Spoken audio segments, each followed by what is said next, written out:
in triangle ABC, right angle triangle at P.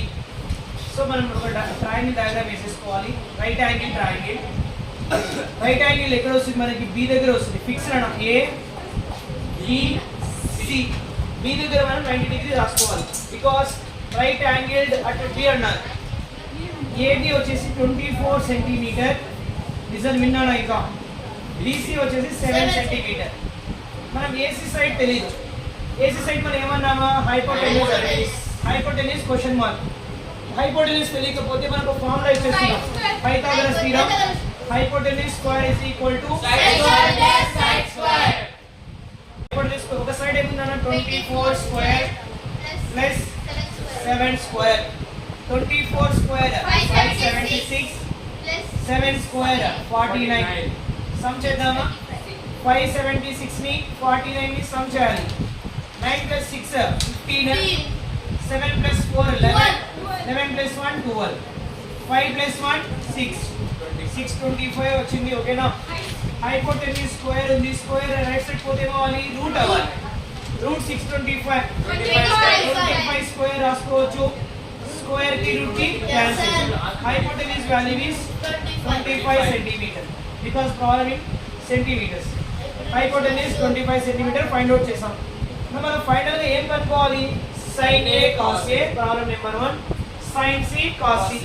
θ value మనం ఏ దగ్గర తీసుకున్నాం అనుకోండి, ఇది ఆపోజిట్ అడ్జసెంట్. θ వాల్యూ C దగ్గర తీసుకుంటే ఏది ఆపోజిట్, BC అడ్జసెంట్. ఆ క్లారిటీ ఉండాలి. ఓకేనా సుఫియాన్? నిజమా? sin A కలుపుకుందాం. sin అంటే మనకి ఫార్ములా ఏమి? Opposite by hypotenuse. Opposite by hypotenuse. ఇప్పుడు సైడ్ ఏ దగ్గర నుంచి చూస్తున్నాం మనం? ఏ కి ఆపోజిట్ ఏమన్నా? BC బై 25 డైరెక్ట్ గా రాసేయొచ్చు. BC బై హైపోటెన్యూస్ ఏమన్నా? AC. BC by AC. BC value ఏముంది ఇక్కడ? 7. Hypotenuse AC value 25. 7 by 25. First answer 7 by 25. First లో ఇంకో క్వశ్చన్ ఉంది. ఏముంది? cos A adjacent by hypotenuse. cos A formula ఏంటో? adjacent by hypotenuse.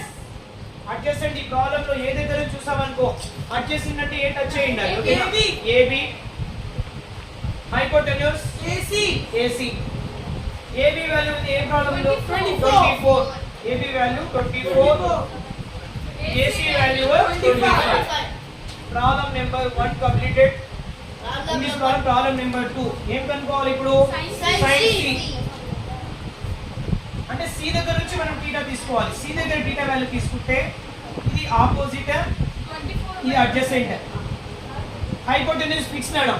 ఒకవేళ C దగ్గర θ వాల్యూ తీసుకుందాం, C టచ్ అయిన లైన్ మనం ఏమనాలి? అడ్జసెంట్. అడ్జసెంట్ మీన్స్ దగ్గరగా ఉండడం, పక్కనే ఉండడం. ఆపోజిట్ దూరంగా ఉంది, ఆపోజిట్ గా ఉంది. ఇది అడ్జసెంట్, ఇది ఆపోజిట్. C దగ్గర θ వాల్యూ తీసుకుంటే sin ని మనం ఏం రాస్తాం? Formula opposite by hypotenuse. ఈ ప్రాబ్లంలో C దగ్గరికి ఆపోజిట్ ఏంటన్నా? AB.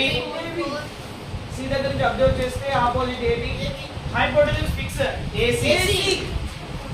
AB వాల్యూ ఏమి? 24, AC వాల్యూ 25. తర్వాత నెక్స్ట్ ఏమి? cos C. C దగ్గర నుంచి అబ్జర్వ్ చేయాలి. cos ఫార్ములా ఏంటన్నా? adjacent by hypotenuse. adjacent C దగ్గర నుంచి adjacent BC. hypotenuse AC. BC value వచ్చేసి 7, AC వాల్యూ వచ్చేసి 25. Problem number 1 is completed. అర్థమైందా? ఒకసారి ఫాస్ట్ వ్యూ చేద్దాం. ఈ చాప్టర్ అంతా కూడా మనం ఏం చేస్తాము? Right angle triangle. ఆన్సర్ మీరు చెప్పాలి. ఇప్పుడు ABC మనం B దగ్గర రైట్ యాంగిల్ తీసుకుంటున్నాం. ఓకేనా? క్వశ్చన్ ఏమన్నారు? Right angle at B. ఒకవేళ C అన్నారు అనుకోండి, అప్పుడు ఏం చేయాలి మనం? ABC ఇక్కడ తీసుకోవాలి. B దగ్గర రైట్ యాంగిల్ అన్నారు కాబట్టి B దగ్గర రైట్ యాంగిల్ వేసుకుందాం. ఓకేనా? AB value 24 centimetre, BC value 7 centimetre అనుకుందాం. ఏ దగ్గర నుంచి అబ్జర్వ్ చేసి ఆపోజిట్ అడ్జసెంట్. హైపోటెన్యూస్ ఇవ్వలేదు, మనం హైపోటెన్యూస్ కనుక్కోవాలి. Formula hypotenuse square is equal to sin square plus sin square. One side 24, another side is 7. 24 square 576. Come on, 7 square 49. Into sum cheste enna 625. 625 25 is a 25 square. Square की root की cancel. Hypotenuse value 25. మనం sin a value cos a value కనుక్కోవాలి. ఏ దగ్గర నుంచి observe చేద్దాం. a కి opposite ఏంటన్నా 7/25. cos వచ్చేసి 24/25 వస్తుంది. c దగ్గర నుంచి అబ్జర్వ్ చేస్తాం అనుకో θ వాల్యూ ఇది ఆపోజిట్ అడ్జసెంట్. ఆపోజిట్ ఏమి 24/25. cos c ఏమవ్వాలి 7/25. ఓకేనా? మనం రైట్ డౌన్